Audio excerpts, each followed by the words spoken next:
안녕하세요. 책 읽어주는 사임당 책사임당입니다.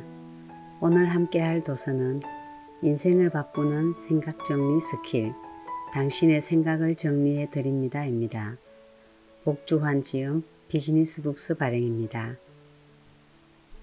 우리는 살아가면서 수많은 생각을 한다.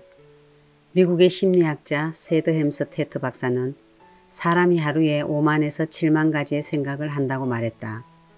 또 미국 국립과학재단의 연구에 따르면 사람은 하루에 수만 가지의 생각을 하는데 그중 80%는 부정적인 생각이라고 한다.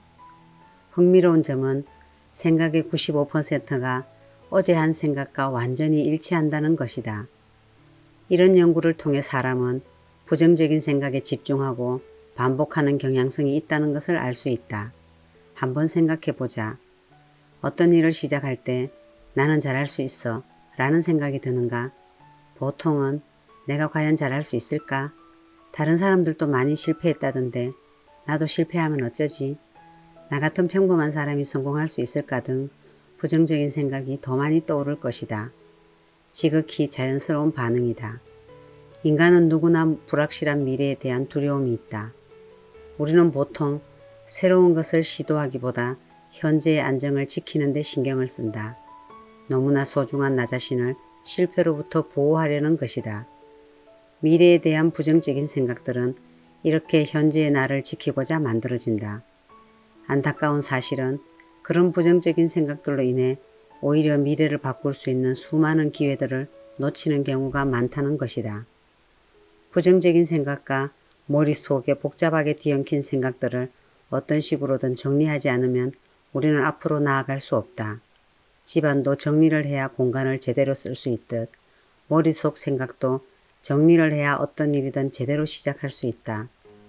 우리의 말, 글, 행동은 모두 생각에서부터 시작된다.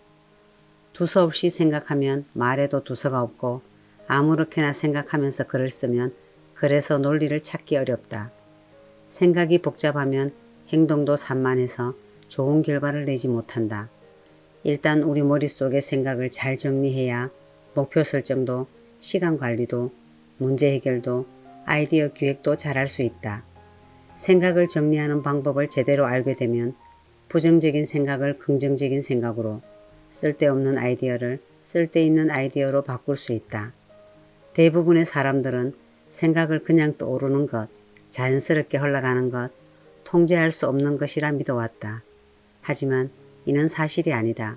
우리는 생각을 통제할 수 있다. 우리는 원하는 만큼 생각을 구체화하고 체계화할 수 있다. 얼마든지 쓸모있는 아이디어를 만들어낼 수 있으며 어떤 문제든 멋지게 해결할 수 있다. 우리의 뇌는 무한한 능력을 갖고 있으며 생각한 대로 이뤄낼 수 있는 힘이 있다. 이처럼 생각을 제대로 정리하는 방법을 알게 되면 나와 세상을 움직일 수 있는 힘이 생길 것이다. 이제 책사임당과 함께 본문으로 들어가 보겠습니다. 구독, 좋아요, 알림 설정은 저에게 큰 힘이 됩니다. 성공한 사람들은 대체로 두려움 없이 행동한다. 반면 보통 사람들은 어떤 일을 시작할 때 두려움이 커서 행동하기를 망설인다. 그렇다면 두려움은 어떻게 이겨낼 수 있을까? 두려움의 정체를 알고 나면 두려움이 줄어든다. 두려움은 어떤 현상이나 경험을 예상했을 때 갖게 되는 불안한 감정이다. 의학 전문가들은 우리가 두려울 때 느끼게 되는 불안한 감정이 생물학적으로 동일하다고 말한다. 즉, 캄캄한 곳에 혼자 있을 때, 무서운 동물이 앞에 있을 때, 수술을 앞뒀을 때, 현재를 변화시킬 목표를 세워야 할 때 모두 똑같은 신체적 반응이 나타난다는 것이다. 이 두려움은 다른 모든 감정과 마찬가지로 우리에게 하나의 정보를 알려준다. 만약 당신이 느끼는 두려움을 그저 하나의 정보로 대할 수 있다면 지금 나는 두려움이라는 감정을 느끼고 있군 이라고 생각하면서 이성적으로 마주할 수 있을 것이다. 두려움은 준비와 지식을 통해서도 감소시킬 수 있다. 길이 보이면 두려움은 사라진다. 구체적인 목표와 계획을 세우다 보면 다양한 아이디어가 떠오르면서 두려움에서 서서히 벗어나게 된다. 어딘가를 처음 갈 때 무작정 나서지 않고 지도나 내비게이션을 보며 길을 찾아가는 것과 마찬가지다. 만약 미래에 대한 막연한 두려움이 커진다면 더 많은 정보를 찾고 더 많은 지식을 쌓고 이를 바탕으로 철저히 준비를 해보자.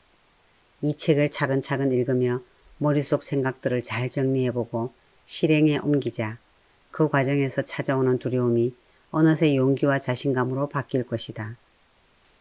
흘려보내는 시간, 알차게 보내는 시간.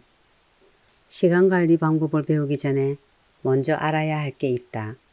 바로 시간의 개념이 하나만 있는 게 아니라는 점이다. 그리스어로 시간을 뜻하는 단어는 두 가지이다.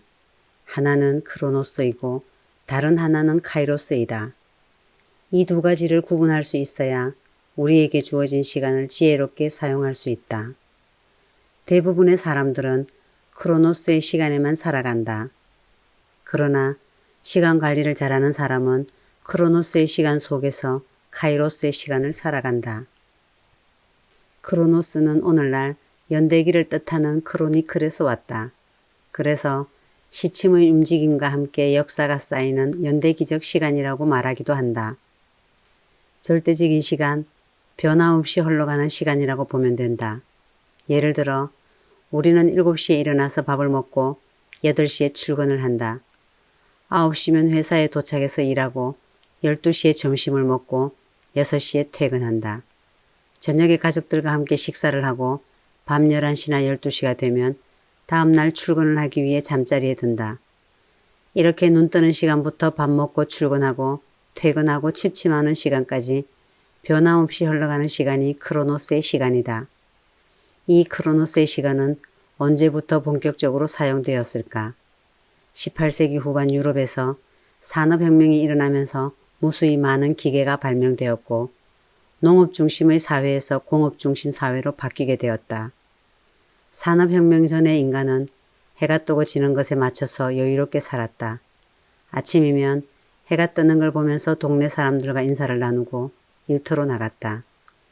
노을이 지면 교회 종탑에서 하루의 마감을 알리는 종을 쳤다. 그 소리에 사람들은 두 손을 모으고 하나님께 기도를 드렸다. 그 후 저녁 시간을 가족들과 함께 평화롭게 보냈다. 대체로 이런 식이었다. 하지만 산업혁명 이후 모든 게 달라졌다. 공장에서 대량 생산이 가능해졌고 그로 인해 자본가들은 부자가 되었다. 급속하게 물질적인 발전이 이루어지면서 자본가와 그 밑에서 법의 보호 없이 착취당하는 노동자라는 두 계층이 새롭게 생겨났다. 자본가들은 돈을 더 많이 벌기 위해 분 단위로 빠르게 물건을 만들어내길 원했다. 노동자들을 효과적으로 관리함으로써 생산성을 높이기 위해 객관적인 시간 개념이 필요했다. 크로노스의 시간이 중요해진 것이다. 이후 사람들은 자연, 즉 태양 대신에 기계시계에 맞춰 하루를 시작하고 마감했다. 지금도 마찬가지다. 우리는 사회에서 만들어 놓은 질서에 맞추기 위해 원하든 원치 않든 크로노스의 시간을 살아가고 있다. 그렇다면 카이로스는 어떤 시간일까? 누구에게나 똑같이 주어지는 절대적인 시간인 크로노스와는 달리 카이로스는 상대적인 시간 개념으로 생체 시계와 같다. 우리는 같은 시간이라도 사람마다 상황마다 다르게 느낀다. 학창시절을 생각해보자. 책상에 앉아 하기 싫은 공부를 억지로 하려고 하면 어떤가? 시간이 정말 가지 않는다. 그런데 친구들이랑 놀거나 재미있는 게임을 하면 시간이 무척 빠르게 간다. 직장에서도 마찬가지다. 싫어하는 상사와 함께 일을 할 때는 시간이 거의 멈춰 있는 것 같지만 사랑하는 사람과 함께 있으면 시간이 쏜살같이 빨리 간다. 아인슈타인의 말처럼 시간은 상대적이기 때문이다. 적절한 때, 결정적인 순간, 기회 등을 뜻하는 카이로스는 양적인 시간이 아니라 질적인 시간이다. 변함없이 흘러가는 크로노스의 시간 속에서 우리가 능동적이고 의미 있게 보낸 그 시간을 카이로스라고 한다. 그냥 되는 대로 시간을 보내는 게 아니라 의식적으로 보내는 시간을 의미한다. 사업을 발전시키기 위해 열중해서 일하고 건강을 위해 땀 흘려 운동하는 시간, 그리고 지금 이렇게 코로나 상황 속에서 미래를 위해 몰입해서 책을 읽는 시간을 카이로스라고 할 수 있다. 카이로스의 시간에는 집중력이 높아지고 몰입 상태가 된다. 예를 들어 책을 30분만 읽으려 했는데 책 내용이 너무 재미있어 푹 빠져들었다가 어느 순간 시계를 보니 어느새 3시간이 훌쩍 지나가 버린 것처럼. 그리스 신화에는 크로노스와 카이로스 신이 등장하는데 이탈리아 토리노 박물관에 가면 조각상으로 형상화된 카이로스가 있다. 모습이 조금 우스꽝스러운데 앞머리는 길고 무성하며 뒷다리는 짧고 휑하다. 발에는 날개가 달려있고 손에는 저울과 칼을 들고 있다. 하지만 조각상 밑에 새겨진 글귀를 보면 잠시 말을 잃게 된다. 앞머리가 무성한 이유는 사람들로 하여금 내가 누구인지 금방 알아차리지 못하게 하기 위함이며 나를 발견했을 때는 쉽게 붙잡을 수 있도록 하기 위함이다.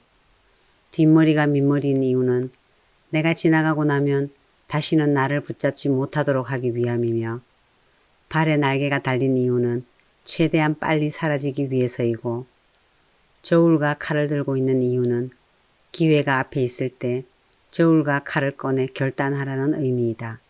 나의 이름은 기회이다. 당신은 시간이 곧 기회라는 생각을 해본 적이 있는가? 그동안 카이로스의 시간, 즉 기회를 얼마나 잡았던가? 시간을 그저 흘러가는 것으로만 생각하지 않았는가? 시간을 단지 크로노스의 개념으로만 받아들이며 수동적인 삶을 살기 쉽다. 능동적으로 의미 있는 삶을 만들어가고 싶다면 크로노스의 시간에서 카이로스의 시간으로 옮겨가야 한다. 지하철로 출퇴근하는 시간에 멍하니 있는 것이 아니라 독서나 영어 공부를 해보는 건 어떨까? 회사에서 주어진 대로 무작정 일을 하는 게 아니라 집중 업무와 비집중 업무를 나눠 능동적으로 일을 처리할 수도 있다. 퇴근 후 기가에서 TV를 보거나 스마트폰으로 SNS만 하는 게 아니라 헬스장에 가서 땀을 흘리며 운동하는 것도 카이로스의 시간을 만드는 좋은 방법이다. 이렇게 카이로스의 시간이 많아질수록 업무 생산성이 높아지고 현재에 더 몰입해서 살 수 있으며 내가 원하는 미래를 만들어갈 수 있다. 모두가 어려움을 겪고 있는 코로나 상황이지만 흘러가는 시간을 카이로스의 시간으로 만들기 위해 노력한다면 위기 속에서 기회를 만들어낼 수 있을 것이다. 책 내용은 여기까지입니다. 인생이 자꾸 꼬이는 것은 당신의 의지와 노력이 부족해서가 아니라 생각 정리 방법을 몰랐기 때문입니다. 생각 정리만 잘해도 이미 절반은 이룬 것입니다. 생각 정리 습관이 운명을 바꾸는 습관이 됩니다. 이상으로 돈과 운을 부르는 40가지 신박한 생각 정리의 비밀, 당신의 생각을 정리해 드립니다 였습니다. 감사합니다.